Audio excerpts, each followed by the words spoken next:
Hi and welcome to this video where we will discuss the reasons why you may not be seeing vendor bills on your bill payment screen.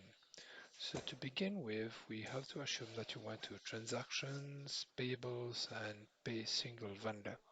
So once you go to that page, you will be able to see your bill payment screen.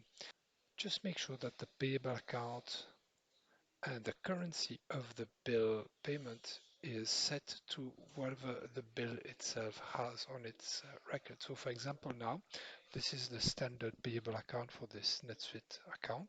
You will see that there is no bill below, but if I change the payable account to this one,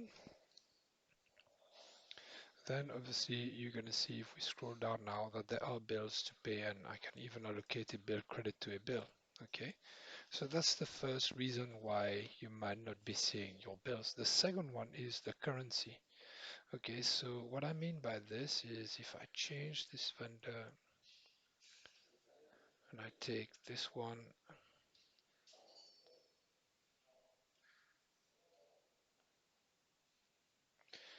you're going to see that this bill payment maybe has the correct vendor uh, payable account, but it's still not showing anything below.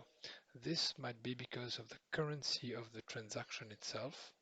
So you want to select the right currency that the transaction, like the vendor bill, is in. Now, how do you get to see multiple currencies here? Maybe when you do a vendor bill, you can only set it in one currency. That's because on the vendor itself, you can add, of course, your primary currency, but you can add additional currencies below. So if you receive a vendor bill in a different currency than its default one, then you can add the bill in that currency. And then obviously on the bill payment, you're going to have to choose a currency to be able to see the bill. Okay, so I hope this makes sense.